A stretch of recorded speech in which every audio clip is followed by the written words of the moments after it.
My colleagues in the Jepson School, I want to welcome you all to our 20th anniversary symposium. Bill Hickman and Tom Rent and Dick Trudeau and I are all probably going to get very nostalgic this weekend about this event. We're so happy and delighted that all of you could join us for it.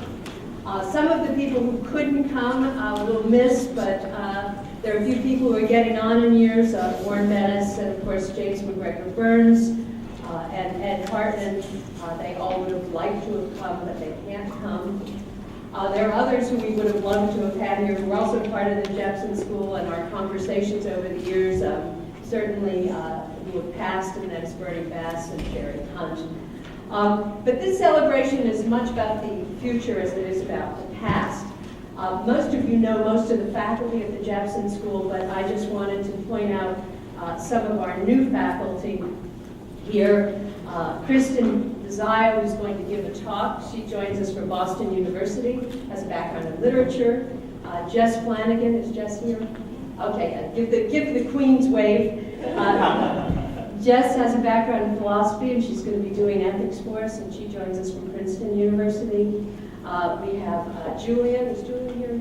Teaching. Julian's teaching. Okay, Julian Hader is a historian from the University of Virginia. He's just joined us. And Javier Hidalgo is right here, and he has a background in political philosophy from Princeton University. And then we have Jejong, who we call Tony Kong, and he's over here. And Tony joins us from the Uhl-Bien Business School at Washington University, and he has a background in organizational behavior. There are also postdocs here, and many of you have brought your graduate students, and we are really delighted to have the next generation of leadership scholars at this conference. So we're looking forward to having a great time. One of the things we've noticed over the years at the Jepson School is small meetings like this tend to be great leaps forward. We go back, I was just asking Georgia, nobody seems to remember when the Kellogg project was, but many of the people here engaged in an amazing meeting that was arranged by Georgia Sorensen and James McGregor Burns called the Kellogg Project. Several publications came out of it. And the Kellogg Project, we can't remember the date of it, but we think it's something like 1995 or so. And someday, or was it 1994? Robert was there as well.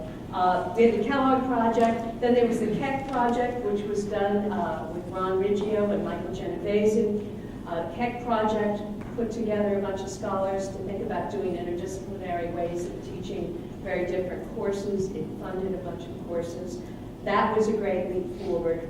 And then within the Jepson School, with some outsiders, we had the General Theory of Leadership Project with James McGregor Burns and Al Goethals. There again, we got a small group of people together to really talk, and we came out with a book on the General Theory of Leadership. And that was another great leap forward. So this is our great leap forward for the 20th anniversary, getting together a bunch of people who are seriously engaged in the study of leadership. Our goal is to have a conversation, not give speeches. We have Victoria Lyon here. We're going to have 6 timekeepers. This is our timekeeper.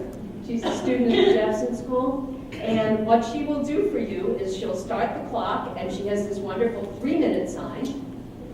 And then she has a 1-minute sign.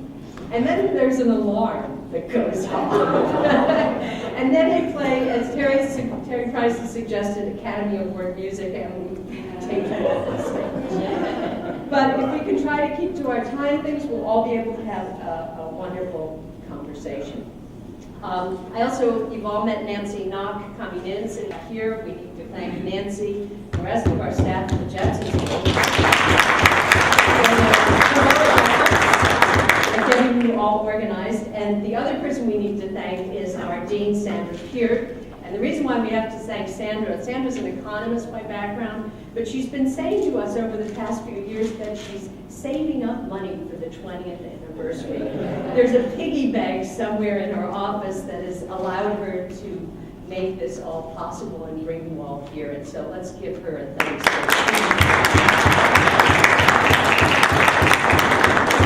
Okay, and then we're going to start with our first speaker.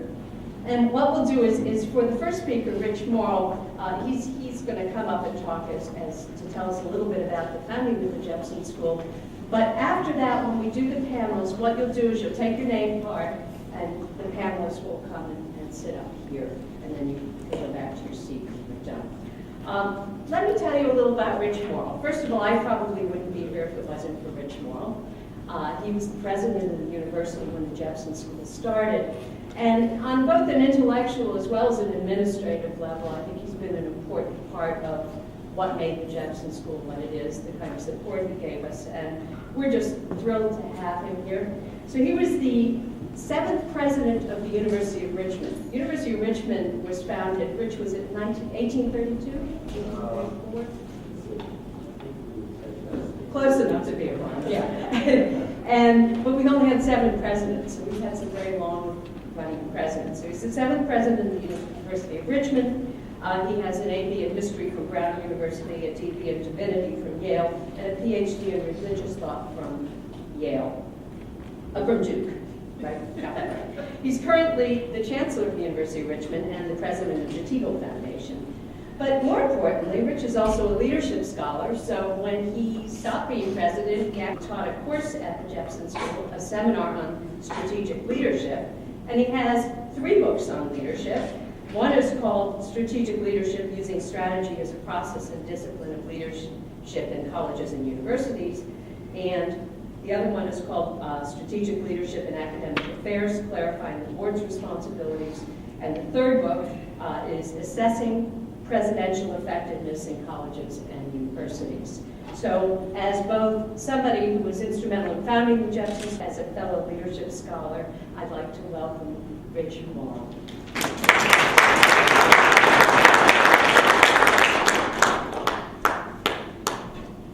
Thanks so much, Joanne. There are so many ties that I have with people in the room that this really is a celebratory occasion for me.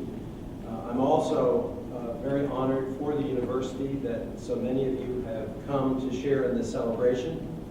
I know your names. In some cases, I've read your works, and so I'm doubly pleased that you are here to celebrate.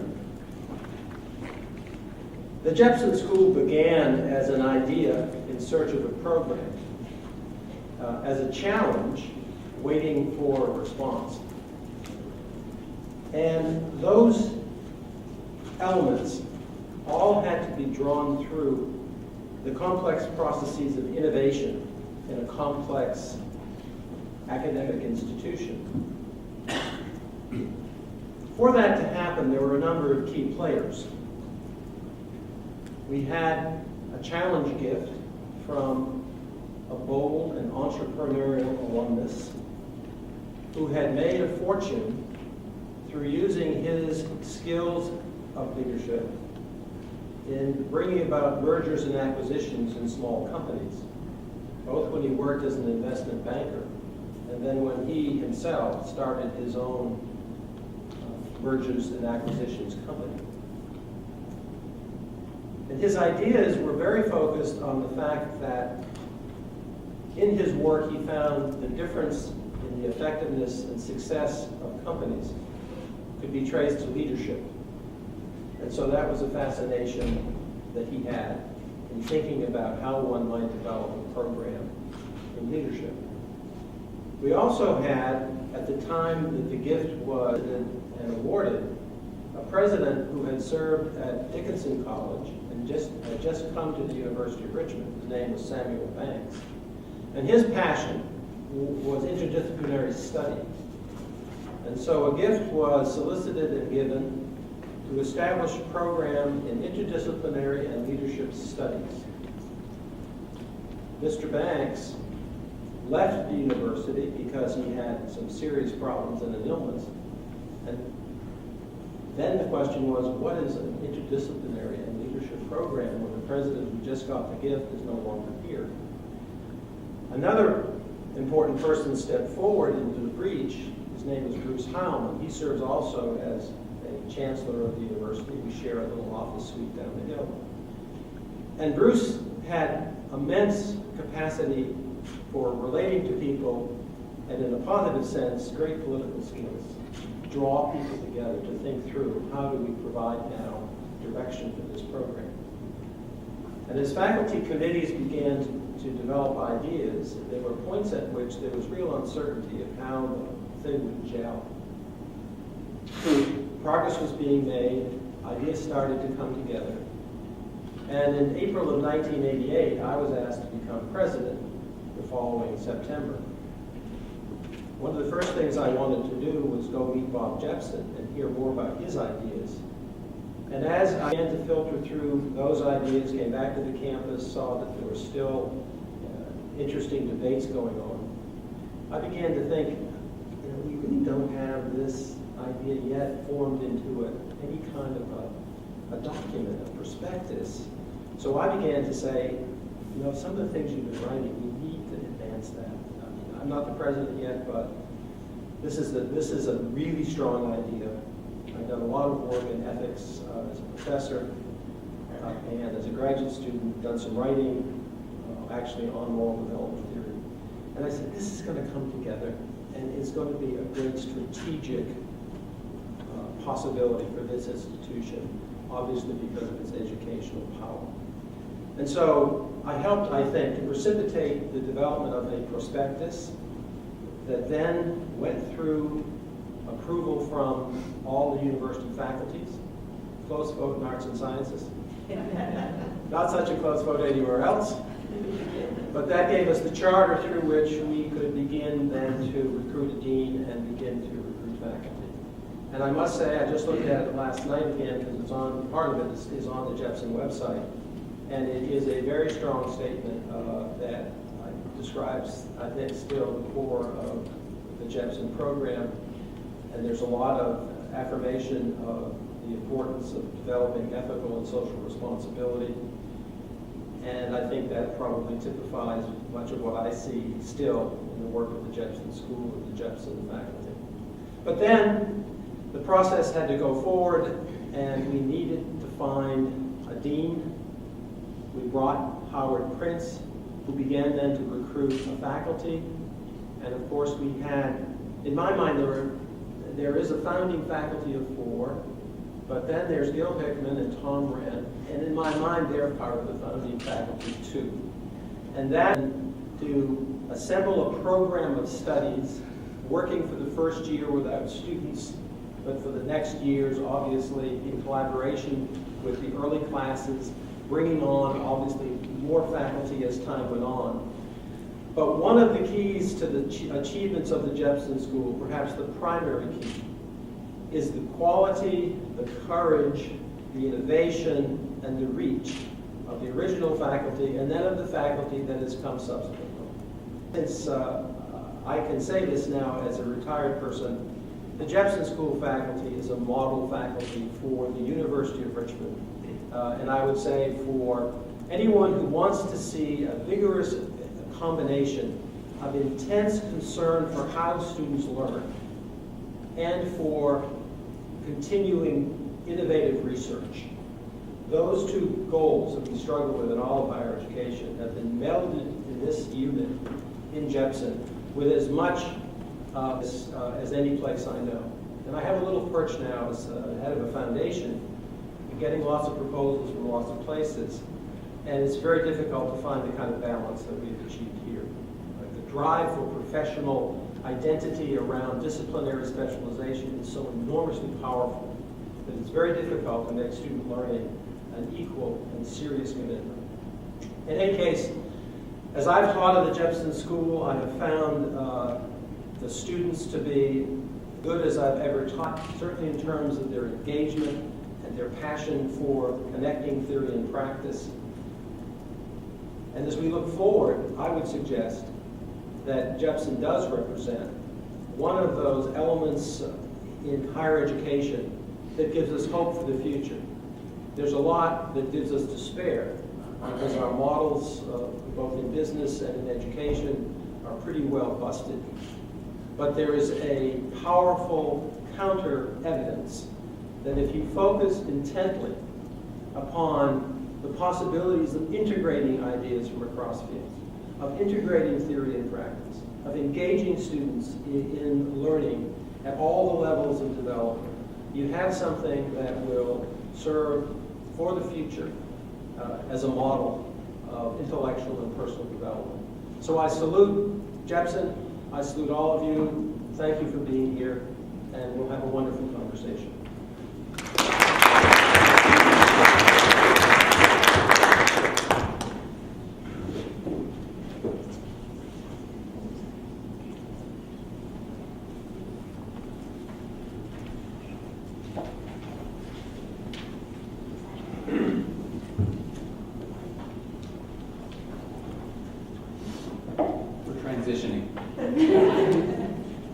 And yeah, when you come up and you're on the panel, you're on the panel, bring your name card with you.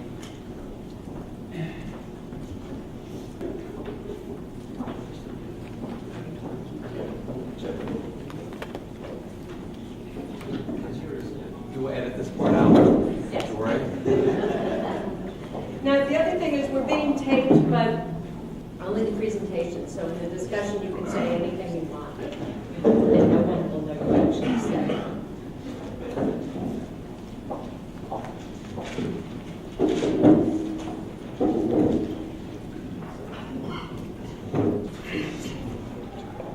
I'm Terry Price. I'm one of the Associate Deans of the Jepson School and faculty member. Welcome to the session on ethics. Given the time constraints you already heard about, I'm going to do one thing I normally don't do and not do one thing that I normally would do.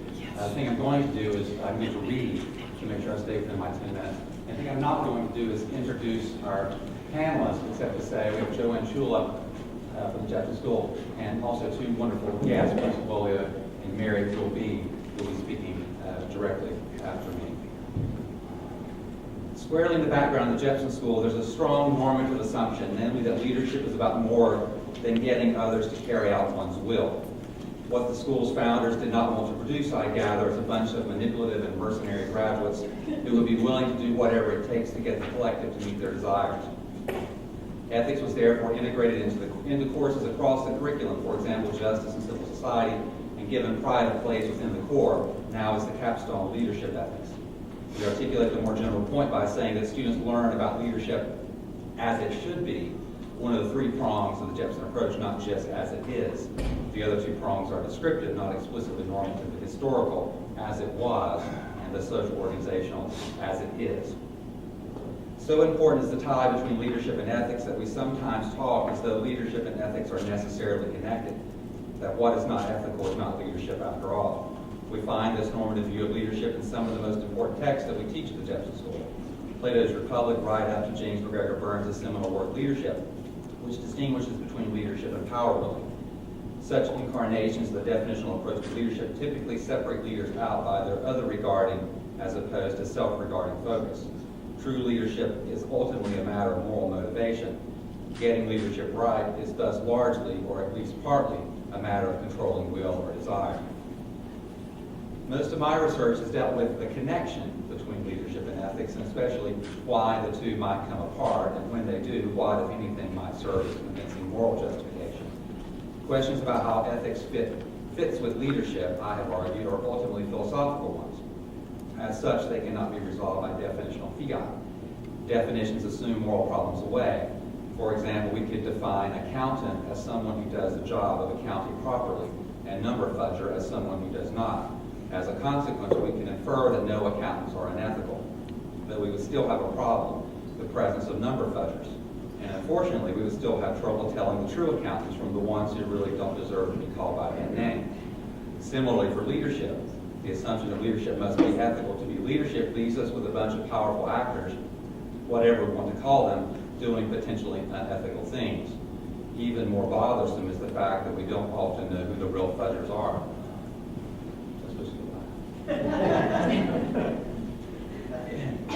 In my work, I've tried to show that there's actually a tension between leadership and ethics. Here, my research has been greatly influenced by the work of Ed Hollander, and I'm sorry he cannot be with us today. Although empirical studies such as his cannot tell us what is ethical as opposed to what people perceive to be ethical, they can offer evidence as to how we think about ethics and, more importantly, what we expect of our leaders. According to Hollander's work, there's a sense in which leaders, rather than being held to a higher moral or higher standard, are in fact held to a lower one. Leaders emerge from groups by showing early conformity and competence, but after establishing that they have this kind of commitment, they're allowed to deviate from any of the standards that apply to the rest of us. More than this, we expect they will sometimes break from common norms, that they will be agents of innovation, improvisation, and change. Why do we allow such discretion or give them, as John Locke would call it, prerogative? Because we want them to achieve group ends, our ends. This way of thinking about leadership and its implications for the way leaders think about themselves runs headlong up against ethics, at least if we understand ethics as having something to do with universality and impartiality. First, the expectation of achievement drives exception-making on the part of leaders. Second, what gets achieved need not be for the good of all. Except in the most cosmopolitan of cases, the good to be achieved is the good of a particular group. So on the one hand, we have leadership with this groupie consequentialist logic, which allows leaders to use ends-based reasoning to pursue collective goals, sometimes at the expense of outsiders. On the other hand, we have the moral ideal that we are all equally bound by morality and equally protected by it. According to this view of morality, no one is accepted and no one is excluded. One implication of understanding leadership in terms of consequentialism and partiality is that it becomes much more difficult to trace ethical failures. Of course, there will be cases in which the consequences that leaders want to achieve are their own ends, and the partiality they show is primarily to themselves. But the phenomenon at play, I suggest, is much broader than simple egoism. Leaders do not have to make an embarrassing appeal to their own good when they break the rules. They would be, and are, better served by appealing to the good of others. I would add, often sincerely. When a leader says, I did it because I had to, or I did it with followers' permission, or I did it for a higher cause, or I did it because I have special obligations to the group, the justification reflects a much richer moral psychology of leadership than simply saying that the leader did it because he could. Often he does it for us, not for himself. Crystal Hoyt and I have an ongoing research program that looks at the ways in which leaders overestimate the importance of group goals and use these goals to justify exception-making behavior. The other-regarding nature of these potential justifications, I think, undermines the claim that leadership ethics can be understood simply as a matter of motivation or desire. It's also very much a matter of belief, in particular beliefs about justification. However, moving the debate onto cognitive terrain reframes the challenge of leadership ethics. We now have to weigh actions not only against non-moral ones, like desire, but also against other potentially justifying moral ones. After all, necessity, consent, special obligations, the greater good, notions at the heart of the most obvious justifications for exception-making are all standard moral notions well represented in moral theory. I have argued that these kinds of considerations are what make leadership a distinctive topic of moral analysis, but that such considerations ultimately do not justify exception-making on the part of leaders. So my work adopts a roughly Kantian position that leaders are bound by moral rules in the same way the rest of us are bound. Another way to put this point is to say that they are not held to a higher moral standard than the rest of us in public life. By this, I mean to do more than support the empirical statement that we do not in fact hold them to a higher standard. If Pollarder's approach is correct, we actually hold them to a lower standard. My position, however, is normative, not descriptive one. Namely, that leaders should not be held to a higher standard than that to which the rest of us are held, but that they should be held to the same standard. This does not mean, of course, that we cannot have reasons, even moral reasons, to expect more of leaders than we expect of others. In the same way that we have a right to expect more people who make promises or enter into other kinds of relationships. My current research project explores the nature of these reasons and asks whether there's something about leadership that makes it permissible to treat the private lives of leaders as relevant to their fittingness to serve. Here, I think we should expect symmetry between the analyses of public and private immorality.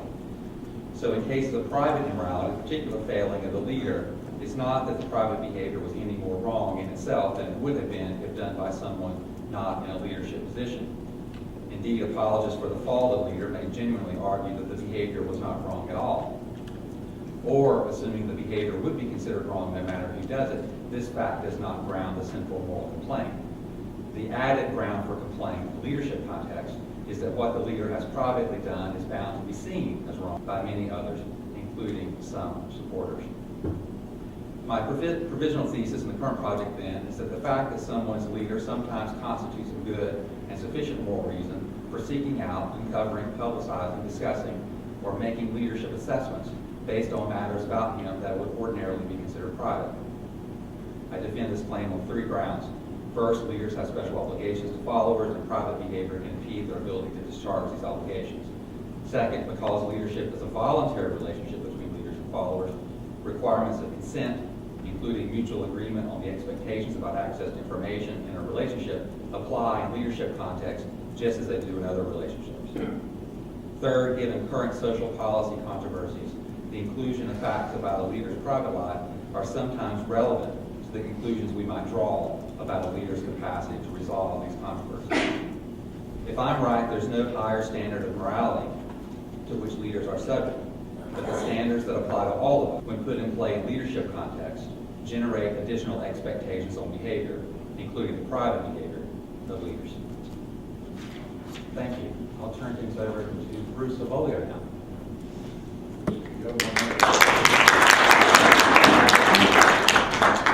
And he can have my minute. I'll try to pay it forward as well. Thank you, sir. Well, when I got dropped off at the wrong building, the title was, How Does Leadership Show Up? Ta-da! Here I am at the right building, thankfully. But that is my title, to talk about how does leadership show up in my 10 minutes in our discussion. So as I show up this morning, what I'd like you to do is I'm going to use 30 seconds of my 10 minutes for you to think about a situation where you showed up for leadership that involved an ethical issue. And I want you to think about that for a moment. I'll give you 30 seconds. I'd give you more if you had more time. Go back to that in your career, wherever, at whatever point.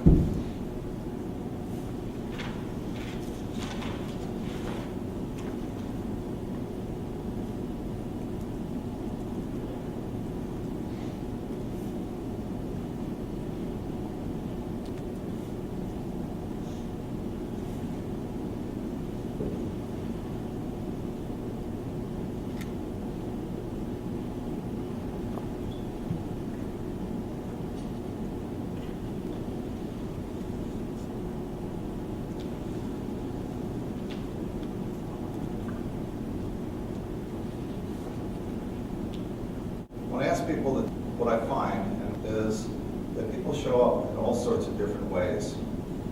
Some people show up and they have something to say. And they have a voice.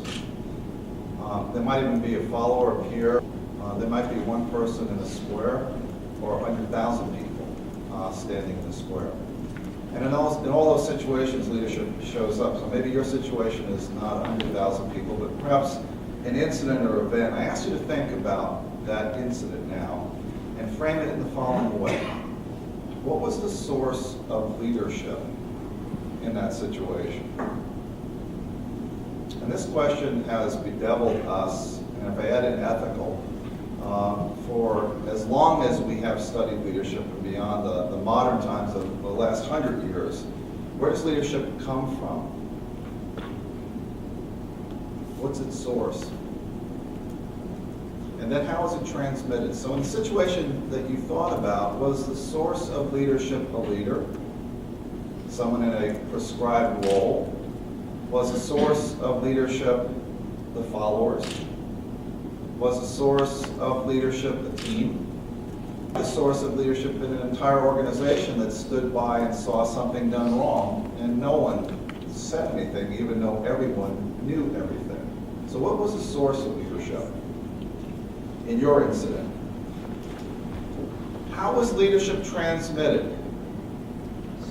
Well, we didn't do anything about it. That's a mission. And you know what happened again? And it happened again. It seemed to escalate. Or I did something about it, and I'm no longer working with that organization. Or someone else did something about it, and we called them courageous, an attribution nonetheless. But we called them that because they stood up and they transmitted leadership. But maybe in a rare case, the leaders actually stood up and transmitted leadership and drew a line and said, this is my red line, this is as far as we're going to go. And they transmitted leadership not only in the incident, but what happened next as part of the climate and the culture. And when you think about the source of leadership, I will suggest, and have always thought this, of where the field has gone. It's never just in the leader. It's always sourced by at least several different components: context, the people who happen to be influenced by the leader or leaders or team. And so the source gets kind of complex. And when we think about how we develop leadership and ethical leadership, and if we focus on an individual as the source, we're missing a lot of the variation that occurs that explains what people do. And I'm going to give you a couple of examples of that. But the key point is the source and transmission are not obvious. Today, the source is far more distributed. Maybe it's always been, but it seems to be much more distributed today. Across levels, outside of organizations, across organizations, if not nations and so forth. So that's interesting. How it's transmitted? I think we've all email or a text message or on a blog or in a webinar. So that's kind of interesting, what's happening in terms of how we transmit leadership and how the sources are proposively changing. You know, we want to level leadership, but at the same time, we have a lot of singular leaders that continue to do the things that they do. Singular meaning they are prominent and they have an influence. Sometimes they hold a nation state in a period of economic decline, or they grow a nation state in terms of their sources of leadership, but not alone, of course. So let me give you two stories of sources that I'd like to share with you. One is a manufacturing plant, upstate New York, produced sunglasses. I walked into this manufacturing plant and there was three people, a chemist, a very robust guy with large arms, big muscular guy, and a small plant manager. The plant manager was recognizing this group having saved hundreds of thousands of dollars. How? This guy who had a GED, who carried these sunglasses, the rims, and dipped them into a vat where the gold was, for a couple of years, if not more, and there was something wrong with the process. Well, he decided he would talk to this chemist about it and to the plant manager. He made some suggestions, and they were there getting the recognition award for having changed the process and saving the company lots of money. Peter, who was the plant manager, said to him at the end of the reward ceremony, he said, "Why is it that it took so long for us to figure this out?" And I'll never forget this. The guy said, "You know, Peter, I used to come to work. There was a hook outside the door. I'd take my brain and put it on the hook. I'd walk in, do the thing, go back, pick up my brain, and walk out." And I wonder how many people walk into our organizations brainless around issues of ethics. Because leaders like Peter as I said, Peter, before you created the kind of culture we had, I saw no reason to use my brain and tell you what I saw. And so what's the source of leadership? Is it really just Peter? Is it the team that Peter created? Is it the people? Is it this individual in this situation? Second example, hospital system. CEO walks into a brand new surgical suite. And they have their entourage, the people who put the money up for the building and so forth. There's a young technician, 23 years old, sitting at her desk. She turns around, she greets the group coming in, and she says, "Welcome. Have you washed your hands?" You know, we kill 100,000 people in our hospitals every year. By the way, the last 10 years, it's been 100,000. Hasn't changed a bit. Physicians would say, well, it's getting better, we're just recording more accurately. So maybe it was 200,000 or 300,000. But we kill 100,000 people in our hospitals every single year. By the way, a physician used that term, Don Derwick. There's things happening in our hospital systems that are unethical, and a lot of the things that are happening are seen. People see them every single day. A physician sees another physician do something wrong. 50% won't say, "That's wrong. Don't do that. Wrong leg. Stop cutting." That happens every day in our hospital systems. We're one of the worst, certainly in terms of modern. So technician turns and goes, "Wash your hands." CEO said, "Well, we did before we came in." Dollar suit with his donors. And the CEO told him to polite. Why? Because he was a proponent among his team, chief medical, CNO. Let's create a culture of safety. What does that mean? Psychological safety, physical safety comes after that. Isn't that young technician? Kristen here. You're still young. And you might tell us during this conference, what a bunch of baloney. Well, Or you might just sit there and say, I'm not going to say anything, because they're supposed to know what's going on. Well, we don't necessarily know what's going on, and neither do the physicians or the CEOs so that they come in here. And so here's the point, that the source of leadership and how it's being transmitted is changing to capture. I'll give you one example, maybe two, if I have a minute left here. There's a study we did on our multinational force when it was in Iraq. We studied the ethical leadership of our soldiers in combat. And what we found, and we looked at ethical infractions, which by the way were a very low percentage. And we looked at company commanders, platoon commanders, and squad leaders. So companies like the dean of a school, a platoon is about a department, and squads are teams. And what we looked at is that we're focusing on, but also, that's it, huh? I got his music. Okay. Looking at the leadership at that level, the proximal level, squad level, how much of variance does that account for in the squad's ethical infractions? 15%, which is what we always find.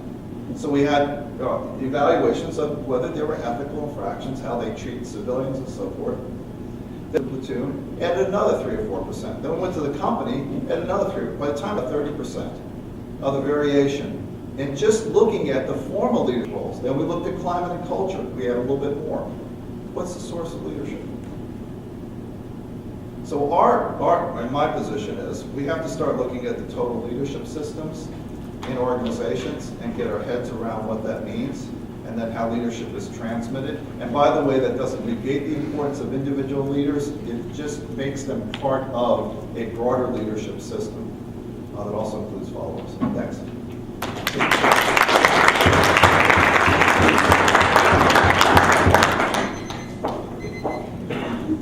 Victoria, I haven't even started. She's tough, okay? All right, well, first of all, Terry said everything I was going to say, and he said it better, so that saves me a bit of time. 20 years ago when I started here, well, actually it's 22 years ago, technically, I came in early, I started working on leadership ethics, and what I wanted to do was to start bringing people in to create a field that was analogous to business ethics or medical ethics. And that would be a field that was interdisciplinary, but systematically looked at the sets of ethical problems that were distinctive to people in leadership positions. So a lot of my work and research has been focusing on what is it, being a physician, there are certain kinds of ethical problems you face. In business, there are, what are the specific ones related to leadership? I started out when I came here with a stack of books on my desk and started reading the leadership literature. Back in those days, the Ohio studies and the Michigan studies were some of the famous social science studies. They looked at leader effectiveness. There was a lot of work on leader effectiveness, and usually out of business that said, how do you get people to do stuff the best way? What was interesting about it is I wrote this paper called Leadership Ethics Mapping the Territory, which was really sort of my meta-analysis of the literature and research looked like in leadership studies and where you would fit ethics into that literature. Out of it, some questions came up. So for example, in leader effectiveness studies, what if you discovered, so for example, what if you had a study that discovered that the best way to lead Terry was to beat him over the head with something?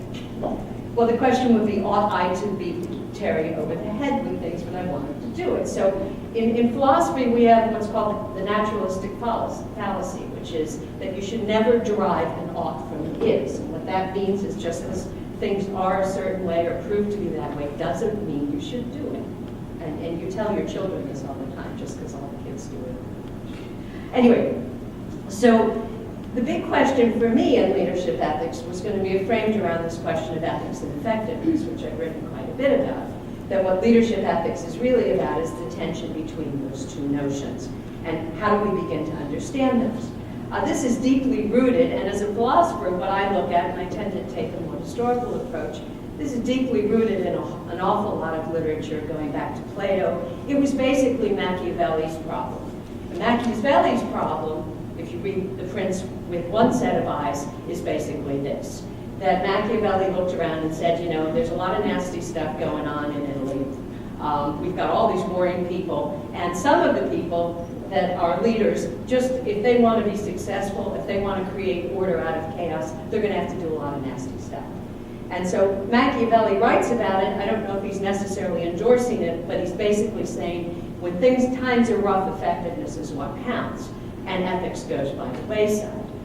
This problem got translated by modern philosophers like Michael Walzer and political philosophers as what's called the dirty hands problem. And the dirty hands problem is that very often leaders are in situations where in order to carry out their charge towards their constituents, they have to do things that aren't so nice. And what's interesting about the dirty hands problem, and I think it is one of the central ethical problems in leadership, is the dirty hands problem, what it means from a moral point of view, is that the ethics of the leader has to do with them feeling like they have dirty hands. When they stop feeling like they have dirty hands, then you've got a problem.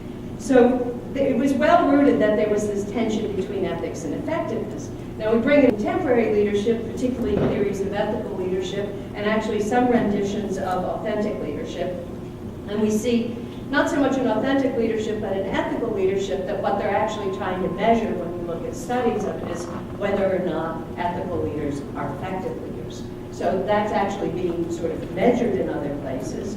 But it raises the question that Terry talked about, and that is, well, so what is it about how people think of the concept of leadership? And this takes me up to the research that I'm doing now. And that is that you start noticing in the literature, Plato talks about a true leader. Bernie Bass, going back many years, started talking about authentic transformational leadership and pseudo and transformational leadership. And what you get is this funny notion that when people talk about ethics and leadership, when they talk about ethical leaders, they're the real ones, as opposed to the pseudo ones. And they're the true ones, or they're the authentic ones.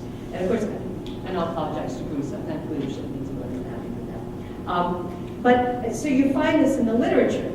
Fast forward to the other things that I've been working on in the past 20 years, especially working in other cultures. I mean, one of the things we all know is leadership literature and the research is very, very American, and it's studied mostly on Americans. But I was wondering if other people, when they thought of leaders, thought that the real leaders were the ethical leaders, as opposed to the pseudo-leaders. And working in the Middle East and working in South Africa, what you find that's sort of interesting among people that have really rotten leaders is the fact that there is this funny thing that even in cynical places, I'm thinking of the Iranians I've had in my classes, people from Iraq, that just have god-awful leaders and they hate their leaders, and that these people feel betrayed. And what's interesting is you can't feel betrayed unless you feel like you should have been trusting someone. You can't say you've been betrayed unless someone feels that a person should be a trusted person. And so what I started noticing in different parts of the world that raises this question of is ethics so embedded in the idea of leaders? It raises the question, can you be considered a leader if you're unethical in any other way other than a positional notion of leadership, which is that you hold a particular position of leaders. Several other philosophers have come into the field. Certainly Terry's work has been extremely important. I did a special issue of the Leadership Quarterly, and a woman named Eva Court wrote an article on this question of what real leaders are. She talks about purported leaders versus real leaders. And real leaders are the ones that people follow because they choose to follow them because they do things in the right sorts of ways. And by right, what we find, and this gets really interesting when you look at social science research, is the right sort of ways is so embedded in the notion of really right and technically right that often the things get conflated together. And this leads to what I had called in my earlier work the Hitler problem, which was the question, how do you answer the question, was Hitler a good leader? And the answer, of course, is, well, it depends on which way you want to go. Was he effective or was he ethical? So what I want to do in my future work is I want to keep pursuing this, but instead of it, I want to pursue it historically.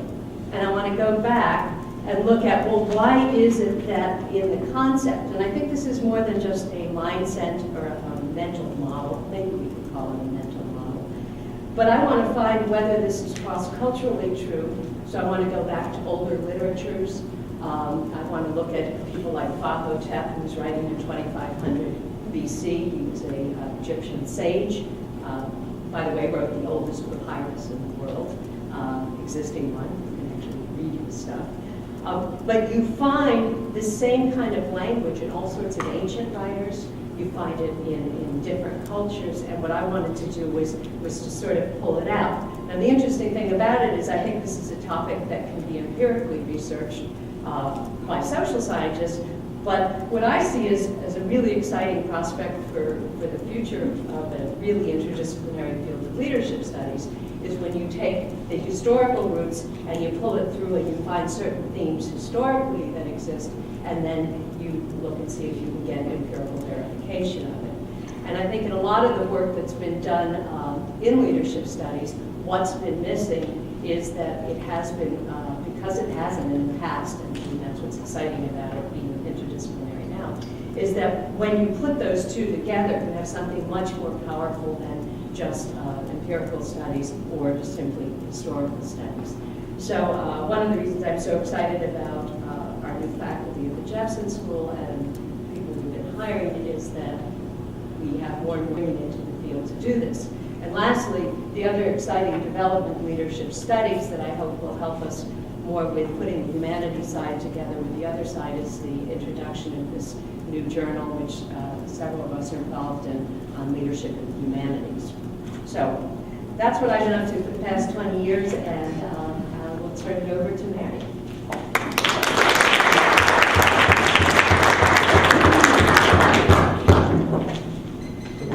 So I get the fun job of being the anchor speaker here, to figure out what's left and how I can build and weave together what's been said.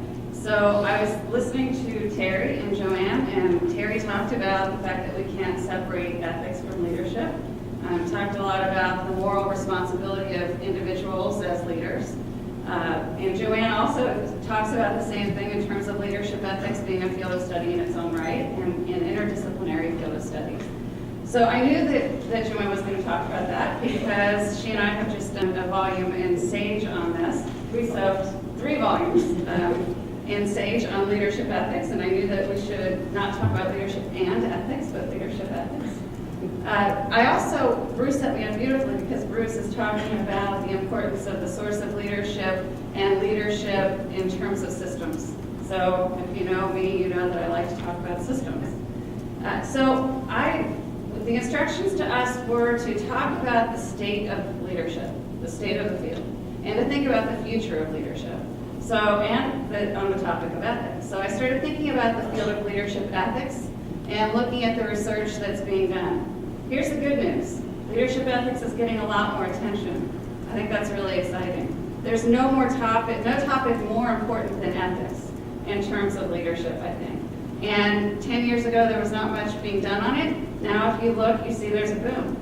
But let's look at the nature of the boom. What kind of research is being done? The predominant work is ethical leadership theory.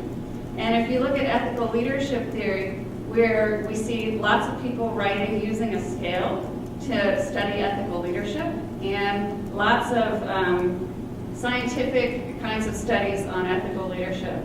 And so people can say, well, we're learning a lot about ethical leadership. But what I would say is, what are we learning?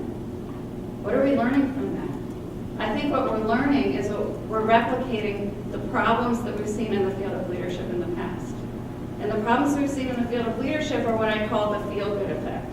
So I'm speaking now to the empirical side of our field, not to the interdisciplinary philosophical side, though I will circle back around to that. So if I speak to the empirical side, the feel-good effect is that what we've shown over and over again in leadership is a halo effect. It's a halo effect of individuals who feel good about their leader. And when they feel good about their leader, they respond positively on a scale. And when they respond positively on that scale, they respond positively on other scales. And fundamentally, at the core of that, I believe, is trust. So we've not talked about trust in leadership very much. We don't see measures of it very much. Why is that? Because it's so highly correlated with all of our other measures. So we've been showing trust over and over and over again. And we've been showing a perception of trust, and we've been studying follower perceptions. Now, for us to conclude then that we know something about ethical leadership, I think is problematic. And I really get concerned when we use a measure like that and we start saying, well, we need to go get more ethical leaders because we see that it's associated with all of these variables. The problem gets worse because the variables that we look at are not even variables related to ethics. They're variables like citizenship behavior or performance, which, if you think about the nomological network, shouldn't even be part of a study on ethics. So we're not studying ethics. Why is that? Well, that's because we have a problem with methods. So we talk a lot about the academic practitioner divide, but I want to speak of another divide. And the divide I will call the theory-method divide. I think in our field, we have a theory-method divide. We have rich theories. It's easy to theorize. We're free. We can think conceptually. But when we go to operationalize that, we have a problem because we can't test the things we're theorizing. And that's because we're using a scientific method that's not appropriate to the theories. Okay, so Joanne's talking history, she's talking historical roots. Her historical roots go back 2,500 years. I'm an American. We don't think in those terms that are that long. So I'll go back 60, 70 years to the birth of our field. Where did the scientific method come from in our field? It was introduced at the birth of our field. Why? Because we were seeking legitimacy. So at the birth of our field, there were a lot of case studies, and we were being knocked because it wasn't a legitimate field. We had science envy. So what we did is we went to the sciences, and we brought in a scientific method. And we've been using that method for 60, 70 years. Now, in the time that we've been using that method, the field of science has progressed. So the assumptions that we're using are outdated in science. We are still operating on Newtonian logics, linearity, linear causality, reductionism, determinism. Science is onto logics of complexity, interaction, dynamism, interdependence. So our problem is the theory-method divide. And the only way we're going to overcome the theory-method divide is by thinking more broadly about our methods. Okay, now this is where I tie in philosophy. So I'm not going to speak of philosophy the way Joanne speaks of it, but I'll speak of philosophy. If there was any one thing I could change that would help our field, and I think we can do this, I think it's a legitimate call, and I think it's something that if we did this, it would have a great impact. If there were any one thing, it would be that we require every PhD to have an understanding of philosophy of science. Every PhD should know the meaning of ontology and epistemology. And every PhD should understand multi-paradigmatic approaches to our field. We don't have that. I was trained as an LMX researcher. I'll take myself as an example. I had no idea what method I was using. I had no idea what philosophy of science was. I had no idea what post-positivism meant. And I didn't know that I was a post-positivist. And I think that that's the case of many of us. I began to get into this because I was trying to understand relationships. And when you try to understand relationships, you understand that in LMX we're studying a perception of a relationship. And it became very clear to me that we're just studying trust. So I began to think about, how do you study a relationship? You can't study it by asking an individual. You can't even necessarily understand it by studying the two people. It's perception. I think a relationship is the space between. But how do we get to the space between? So I went on a journey. I spent a lot of time in Sweden. I was with critical theorists. I went over thinking, oh, they're going to love me, what I do, because it's so different from what everybody else does. And the reaction I got to my work was, why the heck did you start with a theory? And I thought, I don't even know what to do with that.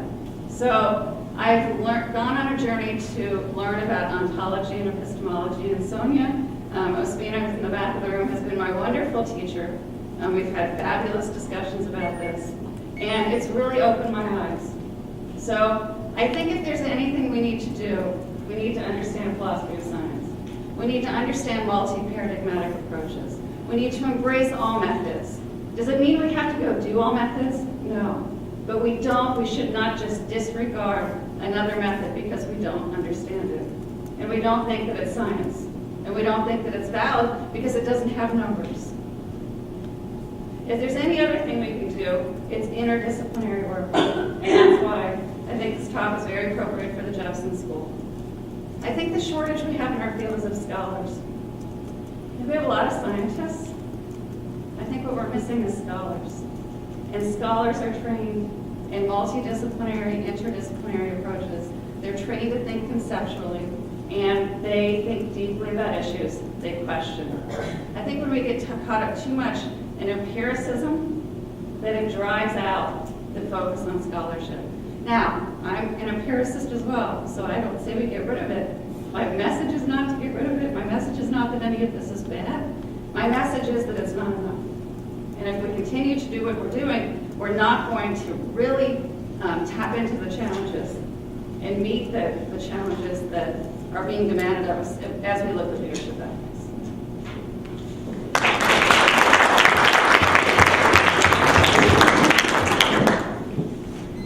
Now, turning to the discussion portion, the cameras will be turned off, so you will be free to say what you truly believe.